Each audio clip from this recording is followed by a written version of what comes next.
বন্ধুরা, কখনো কি এমন হয়েছে যে তুমি অনেক কিছু বলতে চেয়েছিলে কিন্তু যখন সময় এলো তুমি চুপ করে রইলে, অথবা এমন কিছু বলেছিলে যা তোমার বলা উচিত ছিল না, আর তারপর সারা রাত ভেবে কাটিয়েছিলে আমি যদি তখনই এটা বলতাম, আমি যদি একটু কৌশলে কথা বলতাম। যদি তাই হয় তাহলে তুমি একা নও, সবাই এই সমস্যার মুখোমুখি হয়। স্কুলে, কর্মক্ষেত্রে, সম্পর্কের ক্ষেত্রে, এমনকি সোশ্যাল মিডিয়াতেও। একমাত্র পার্থক্য হলো কিছু মানুষ কথা বলতে শেখে, আবার কেউ কেউ শুধু শোনে, কিন্তু আর নয়। আজ আমি 10টি মনস্তাত্ত্বিক কৌশল শেয়ার করতে যাচ্ছি যা তোমার যোগাযোগ দক্ষতা বৃদ্ধি করবে। কথা বলার শিল্প জাদুর চেয়ে কম নয়। এটি কেবল তোমার আত্মবিশ্বাসী প্রদর্শন করে না, বরং তুমি যেভাবে কথা বলো তা নির্ধারণ করে যে মানুষ তোমাকে গুরুত্ব সহকারে নেবে কিনা। এই জাদু বুঝতে হলে কৌশলে কথা বলা শেখা অপরিহার্য। চাণক্য, যার নীতিগুলি হাজার হাজার বছর আগেও আজও প্রাসঙ্গিক, তিনি বলেছিলেন যে শব্দই একমাত্র জিনিস যা সম্পর্ক তৈরি করে অথবা ভেঙে দেয়। তিনি বিশ্বাস করতেন যে যদি একজন মানুষ সময় এবং পরিস্থিতি অনুযায়ী যথাযথভাবে তাদের মতামত প্রকাশ করতে শেখে, তাহলে সে যে কোনো পরিস্থিতিকে নিজের অনুকূলে আনতে পারে। কারণ এই পৃথিবীতে যারা সবচেয়ে বেশি কষ্ট ভোগ করে তারাই যারা অতিরিক্ত সরল, যারা না বলতে পারে না, যারা সব কিছুতেই নীরব থাকে এবং সকলকে সাহায্য করে, তাদেরই প্রথমে পূজা করা হয়। ঠিক যেমন বনে সবচেয়ে সোজা গাছ প্রথমে কাটা হয়, জীবনে সবচেয়ে সোজা মানুষদেরই প্রথমে হত্যা করা হয়।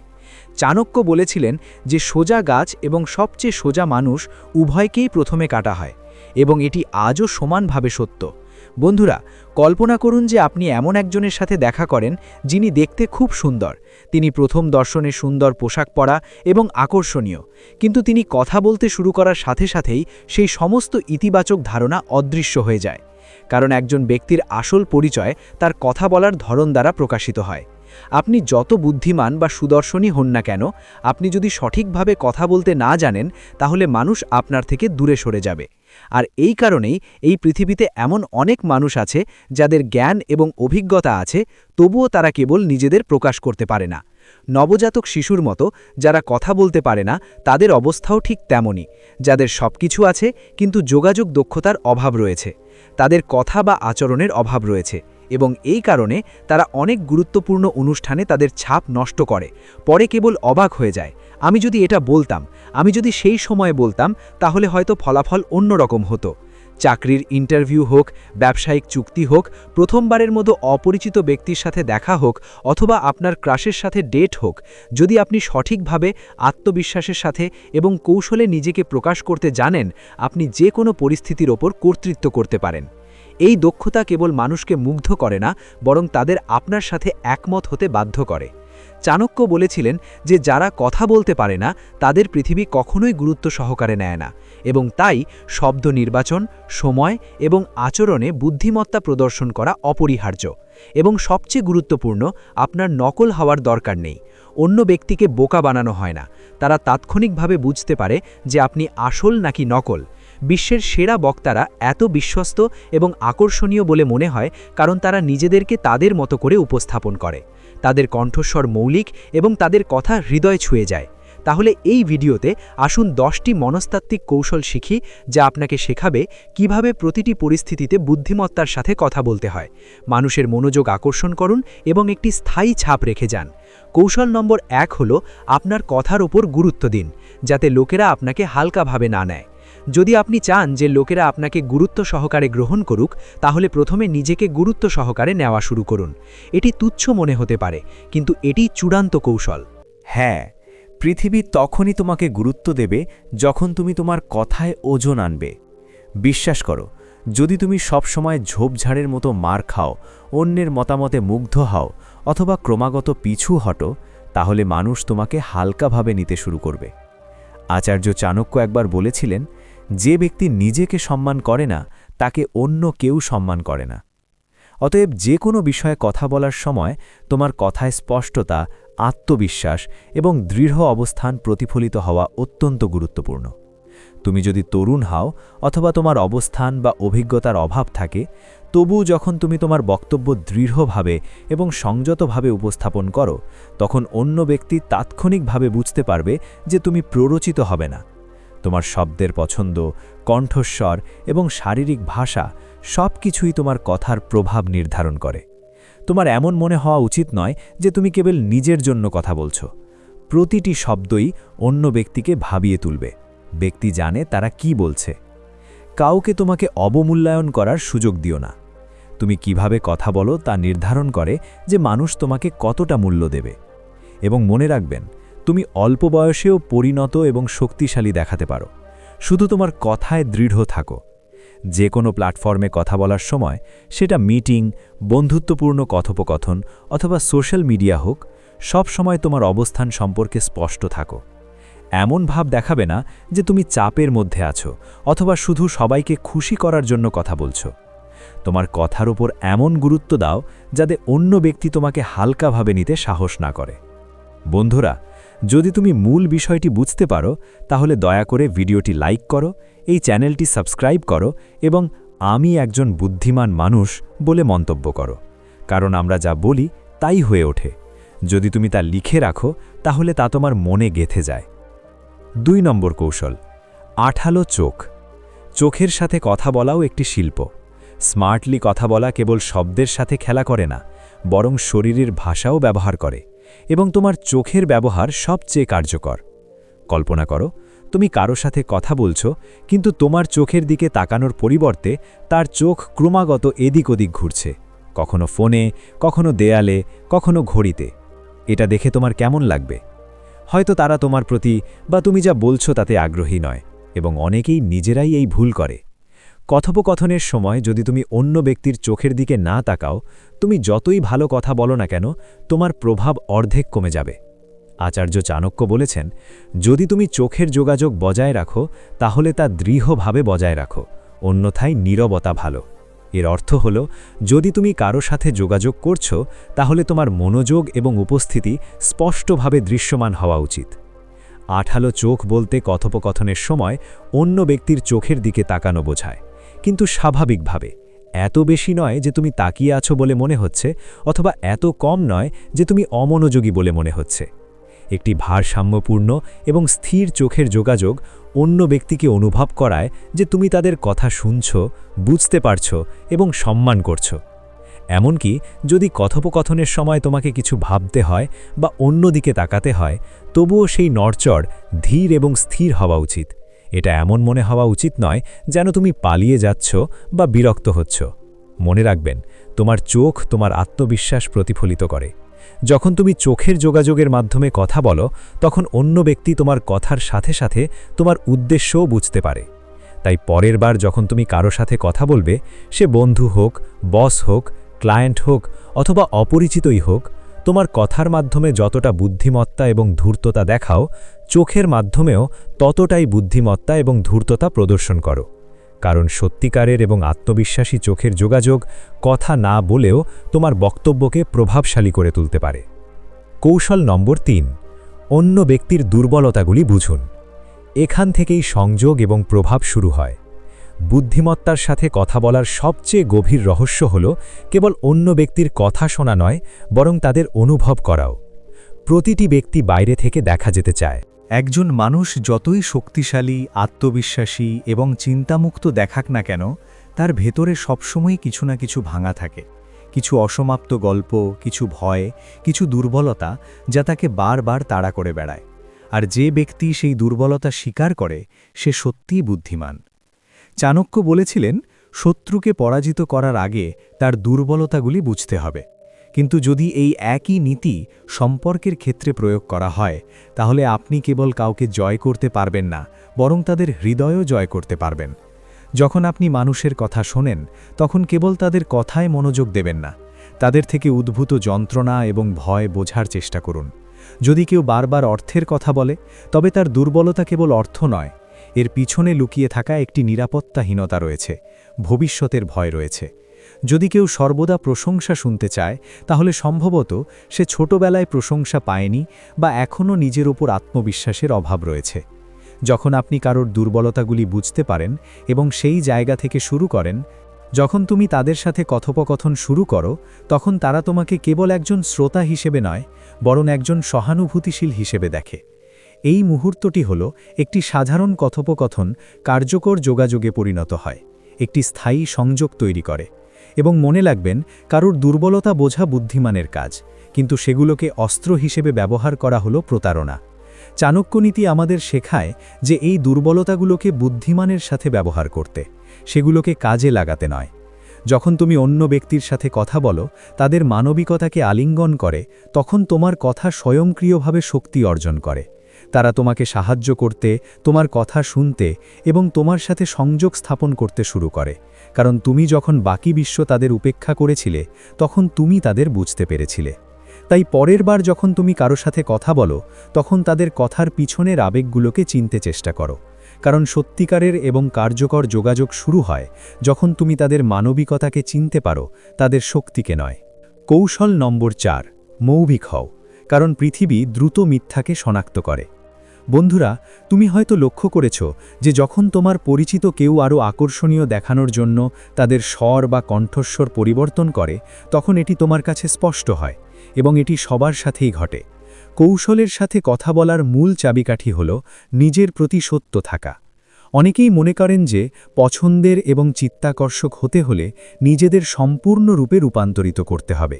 তাদের কণ্ঠস্বরকে স্টাইলিশ, ইংরেজিতে সাবলীল অথবা একজন সেলিব্রিটির মতো কথা বলতে হবে। কিন্তু এটাই তাদের সবচেয়ে বড় ভুল। অন্য ব্যক্তি বোকা নয়, তারা তাৎক্ষণিকভাবে বলতে পারে যে আপনি নকল নাকি খাঁটি, আর একবার তারা বুঝতে পারলে যে আপনি নকল, আপনার কথার প্রভাব হারিয়ে যায়। আচার্য চাণক্য আরও বলেছিলেন যে একজন ব্যক্তির আসল পরিচয় হল তার আচরণ, তার কথা নয়। এই কথা মাথায় রেখে যখন আপনি নিজেকে মুখোশ ছাড়াই উপস্থাপন করেন, যেমন আপনি, তখন আপনার কথাগুলি এক অনন্য আত্মবিশ্বাস এবং সততা প্রতিফলিত করে। কল্পনা করুন, যদি শাহরুখ খান অমিতাভ বচ্চনের ভারী কণ্ঠস্বর অনুকরণ করতে শুরু করেন, অথবা এলন মাস্ক তার ধীর, থামানোর স্টাইল ত্যাগ করে মুখস্থ করে লাইন দিতে শুরু করেন, তাহলে কি অদ্ভুত লাগবে না? মনে হবে কি কিছু ভুল হয়েছে। আপনার ক্ষেত্রেও একই ঘটনা ঘটে যখন কাউকে প্রভাবিত করার চেষ্টায় আপনি আপনার আসল পরিচয় হারিয়ে ফেলেন। মানুষ ধারাবাহিকতা এবং মৌলিকতাকে মূল্য দেয়, অনুলিপি করা স্টাইল নয়। আপনার নিজের কণ্ঠস্বর, তা ভারী, পাতলা, তোতলা বা ধীর হোক না কেন, আপনার পরিচয়। তোমার কথা বলার গতি, তোমার অভিব্যক্তি, তোমার শব্দচয়ন, এই সব কিছুই তোমাকে তোমার ব্যক্তিত্ব হিসেবে গড়ে তোলে। আর যখন তুমি এই স্বতন্ত্রতাকে আলিঙ্গন করবে, তখনই তুমি অন্য ব্যক্তির সাথে সংযোগ স্থাপন করতে পারবে। অতএব জাল উচ্চারণ, অতিরিক্ত ইংরেজি বা অন্য কাউকে অনুকরণ করার পরিবর্তে তোমার ভাষা, তোমার স্টাইল এবং তোমার ব্যক্তিত্বকে পরিমার্জিত করো। যদি তুমি তোমার কণ্ঠস্বরে ওজন যোগ করতে চাও, তাহলে অন্য কাউকে অনুকরণ করে নয়, বরং নিজের সত্য এবং আত্মবিশ্বাস দিয়ে তা করো। তবেই অন্য ব্যক্তি তোমার কথা শুনবে। বুদ্ধিমানের সাথে কথা বলার অর্থ নিজের মতো করে না দেখানো নয়, বরং নিজের মতো করে কথা বলার সাহস থাকা। কৌশল নম্বর 5, নীরব থাকাও এক ধরনের বুদ্ধিমানের কাজ। সব কিছু বলা বুদ্ধিমানের কাজ নয়। কথা বলার শিল্প কেবল কথা বলা নয়, কখনো কখনো সবচেয়ে বড় জ্ঞান সঠিক সময়ে নীরব থাকা। আজকের পৃথিবীতে আমরা ভুলে যাচ্ছি যে সবকিছু বলা, প্রতিটি মতামত প্রকাশ করা বা প্রতিটি পরিস্থিতিতে প্রতিক্রিয়া জানানোর জরুরি নয়। একজন সত্যিকারের বুদ্ধিমান ব্যক্তি হলেন তিনি, যিনি জানেন কখন কথা বলতে হবে, কিন্তু তার চেয়েও বেশি তিনি জানেন কখন কথা বলতে হবে না। আমাদের অনেকেই চিন্তা না করেই আমাদের মনের কথা বলে ফেলি, পরে কেবল অনুশোচনা করতে হয়। আমরা যদি এটি না বলতাম তবেই ভালো হতো। এবং এই ক্ষতি কেবল শব্দের কারণে হয় না, কখনো কখনো সম্পর্ক ভেঙে যায়, সুযোগ নষ্ট হয় এবং আপনার ভাবমূর্তিও ক্ষতিগ্রস্ত হয়। আচার্য চাণক্য বলেছেন, একজন মূর্খের লক্ষণ হল সে অযাচিত পরামর্শ দেয় এবং চিন্তা না করেই কথা বলে। এটি একটি গভীর বিষয়। এর অর্থ কেবল নীরব থাকা উচিত নয়, বরং এর অর্থ হল আপনার কথার মূল্য বোঝা উচিত। প্রতিটি সত্য খোলাখুলিভাবে ভাগ করে নেওয়ার যোগ্য নয়। সব সময় এবং সর্বত্র সব কিছু বলা উচিত নয়। কখনো কখনো নীরবতা হলো সেই শক্তি যা আপনাকে আলাদা এবং জ্ঞানী করে তোলে। কল্পনা করুন যে আপনি কারো সাথে কথা বলছেন এবং অন্য ব্যক্তি কেবল তার নিজের বোঝা মুক্ত করতে চায়। তারা শুনতে এসেছে, বিচার করতে নয়। কিন্তু যদি আপনি ক্রমাগত তাদের বাধা দেন, যুক্তি দেওয়ার চেষ্টা করেন বা মতামত দেন, তাহলে তারা পরের বার আপনার সাথে কথা বলা এড়িয়ে যেতে পারেন। নীরবতা কোনো দুর্বলতা নয়, এটি চূড়ান্ত আত্মনিয়ন্ত্রণ। যখন আপনি আপনার কথা নিয়ন্ত্রণ করতে পারেন, তখন তাদের গুরুত্ব বৃদ্ধি পায়। যখন এই ধরনের ব্যক্তি কথা বলেন, তখন লোকেরা মনোযোগ সহকারে শোনে, কারণ তারা জানে যে তারা কারণ ছাড়া কথা বলছে না। তাই পরের বার যখন আপনি কোনো কথোপকথনে থাকবেন তখন নিজেকে একটি প্রশ্ন জিজ্ঞাসা করুন, এই মুহূর্তে কথা বলা কি প্রয়োজনীয় নাকি চুপ থাকা বুদ্ধিমানের কাজ হবে? কারণ বুদ্ধিমত্তা কেবল কথা বলার মধ্যেই নিহিত নয়, সঠিক সময় নীরবতা বজায় রাখার মধ্যেও নিহিত। কৌশল নম্বর 6, কখন কথা বলতে হবে এবং কখন নীরব থাকতে হবে তা জানাও একটি বুদ্ধিমত্তার দক্ষতা। কথোপকথন কেবল শব্দের উপর নির্ভর করে না, এর মধ্যে বোঝাপড়া জড়িত, এবং বুদ্ধিমত্তার সবচেয়ে বড় লক্ষণ হল কোথায় কথা বলতে হবে এবং কোথায় নীরব থাকতে হবে তা জানা। সঠিক সময়ে কথা বললে আপনার জন্য দরজা খুলে যেতে পারে। আপনার কথা মানুষকে প্রভাবিত করতে পারে, আপনাকে সুযোগ দিতে পারে, এমনকি আপনার জীবনও বদলে দিতে পারে। কিন্তু যদি আপনি প্রয়োজনে নীরব থাকেন তাহলে সেই নীরবতা আপনার সবচেয়ে বড় দুর্বলতা হয়ে উঠতে পারে। অতএব প্রথমে পরিস্থিতি এবং আপনার সামনের ব্যক্তিকে বুঝুন। কথোপকথন শুরু করার আগে একটু বিরতি নিন, ভাবুন এবং মনোনিবেশ করুন। যদি আপনাকে কোনো বিষয়ে কথা বলতে হয় তাহলে আপনাকে প্রথমে এটি গভীরভাবে অধ্যয়ন করতে হবে। যদি আপনি প্রস্তুতি ছাড়া এবং না বুঝে কথা বলেন তাহলে এটি কেবল শব্দ হবে, কিন্তু যখন আপনি অন্য ব্যক্তির আগ্রহের কথা বুঝে কথা বলেন তখন আপনার কথার প্রভাব পড়বে।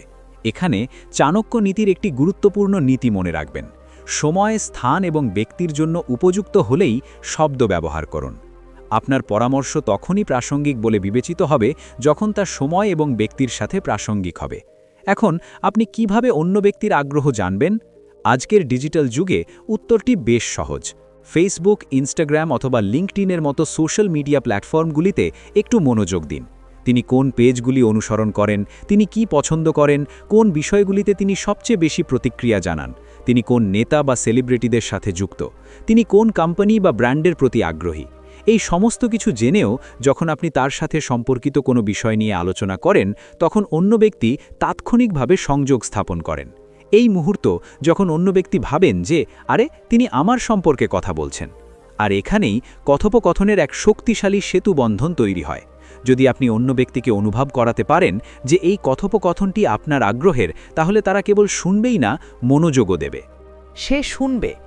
দেখো, ঠিক যেমন আমি তোমাকে প্রতিটি ভিডিওর শুরুতে এটা পিন করতে বলি যে এর মধ্যে এমন কিছু আছে যা তোমার চিন্তা ভাবনা তোমার জীবনের জন্য উপকারী হবে, একইভাবে তোমাকে এই বুদ্ধিমত্তাও শিখতে হবে।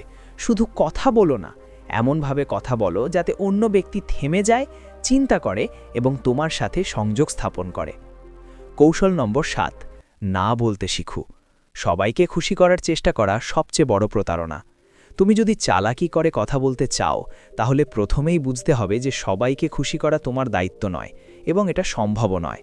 যখন তুমি প্রতিবার হ্যাঁ বলো তখন তুমি নিজের মূল্য কমিয়ে দাও। অনেকেই না বলতে ভয় পান, কারণ তারা ভয় পান যে তারা বিরক্ত হবেন, রাগ করবেন অথবা সম্পর্ক নষ্ট করবেন। কিন্তু সত্য হলো, যে ব্যক্তি সর্বদা হ্যাঁ বলে সে কখনো নিজের জন্য কিছু অর্জন করে না। চাণক্য বলেছিলেন যে যে ব্যক্তি সকলকে খুশি করার চেষ্টা করে সে শেষ পর্যন্ত নিজেকে হারিয়ে ফেলে, এবং এটি আজকাল পেশাদার এবং ব্যক্তিগত উভয় জীবনের ক্ষেত্রেই প্রযোজ্য। আপনার বুঝতে হবে যে না বলা একটি শিল্প এবং একটি প্রয়োজনীয় দক্ষতা। আপনাকে সর্বদা সকলের জন্য উপলব্ধ থাকতে হবে না। আপনি যদি সর্বদা সকলের জন্য থাকেন তাহলে লোকেরা আপনাকে হালকাভাবে নিতে শুরু করে। তারা মনে করে যে আপনি অগ্রাধিকার নন এবং এখানেই আপনার মূল্য হ্রাস পায়। যখন আপনাকে কিছু প্রত্যাখ্যান করতে হয় তখন স্পষ্টভাবে এবং সহজভাবে বলুন। ঝোপঝাড়ের আশেপাশে মারধর করবেন না। আমি এটা করতে পারি না কারণ আমার নিজস্ব কিছু করার আছে। এটি বললে আপনার সম্মান কমে না বা সম্পর্ক নষ্ট হয় না। বিপরীতে লোকেরা আপনাকে এমন একজন হিসেবে দেখে যে তাদের সীমা জানে এবং নিজের সাথে সৎ। সত্য হলো যে একমাত্র ব্যক্তি যিনি সকলের ভালো বইতে প্রবেশ করেন তিনি যার মনোযোগের অভাব থাকে।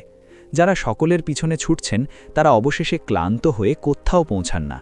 যদি তোমার লক্ষ্য হয় সবাইকে খুশি করা তাহলে তুমি আইসক্রিম বিক্রি করতে পারবে কিন্তু জীবনে উল্লেখযোগ্য কিছু অর্জন করতে পারবে না। তাই মনে রেখো, প্রতিটি না তোমার আত্মমর্যাদাকে শক্তিশালী করে।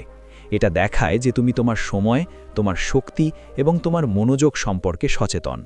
যখন তুমি কৌশলে কিন্তু সৎভাবে না বলতে শিখো তখন লোকেরা তোমাকে একজন শান্ত এবং শক্তিশালী ব্যক্তি হিসেবে দেখতে শুরু করে এবং সেই ব্যক্তি সত্যিকার অর্থে গুরুত্ব সহকারে নেওয়া হয়।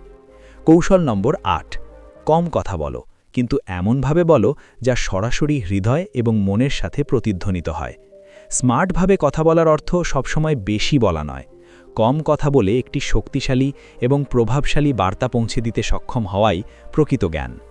আজকের পৃথিবীতে অনেকেই মনে করে যে বেশি কথা বললে তারা আরও বুদ্ধিমান বা আরও বুদ্ধিমত্তা দেখাবে, কিন্তু সত্য হলো যে বেশি কথা বললে প্রায়শই মানুষ বিরক্ত হয়, তোমার কথার প্রভাব কমে যায় এবং তুমি প্রায়শই নিজের চিন্তায় ডুবে যাও। আচার্য চাণক্য বলেছিলেন যে একজন বোকার চিহ্ন সে যা বলে তা নয়, আসল চিহ্ন হলো যখন সে চুপ থাকে। চুপ থাকার সময় এবং কথা বলার সঠিক মুহূর্তটি বোঝা বুদ্ধিমানের কাজ।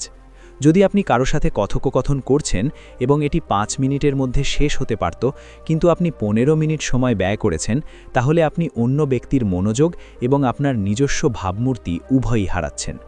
একজন সত্যিকারের বুদ্ধিমান ব্যক্তি হলেন তিনি, যিনি কথা বলার আগে চিন্তা করেন। তিনি শব্দের মূল্য বোঝেন এবং প্রতিটি বাক্যকে একটি শক্তিশালী তীর হিসেবে ব্যবহার করেন। আপনি যখন দীর্ঘ কথা বলেন তখন লোকেরা আপনাকে গুরুত্ব সহকারে নেন না, কিন্তু যখন আপনি গভীরভাবে কিছু কথা বলেন তখন এটি শ্রোতার হৃদয় স্পর্শ করে এবং তাদের মনে খোদাই করে থাকে। কল্পনা করুন যদি আপনি এমন কিছু বলেন যা অন্য ব্যক্তি কখনো ভুলবে না, তাহলে আপনার কথা কতটা গভীর প্রভাব ফেলবে। আপনার পরিচয় আপনার কথা দ্বারা গঠিত হয়, অতএব আপনার কথার গভীরতা থাকা উচিত, কেবল দৈর্ঘ্য নয়। মনে রাখবেন, কম কথা বলুন, কিন্তু এমনভাবে যাতে অন্য ব্যক্তি থেমে শুনতে বাধ্য হয়। আপনার কথা কম হলেও তাদের প্রভাব এতটাই শক্তিশালী হওয়া উচিত যে তারা বারবার তা মনে রাখে। কৌশল নম্বর 9, শুনতে শিখুন, কারণ সবচেয়ে বুদ্ধিমান তারাই যারা সবচেয়ে কম কথা বলে।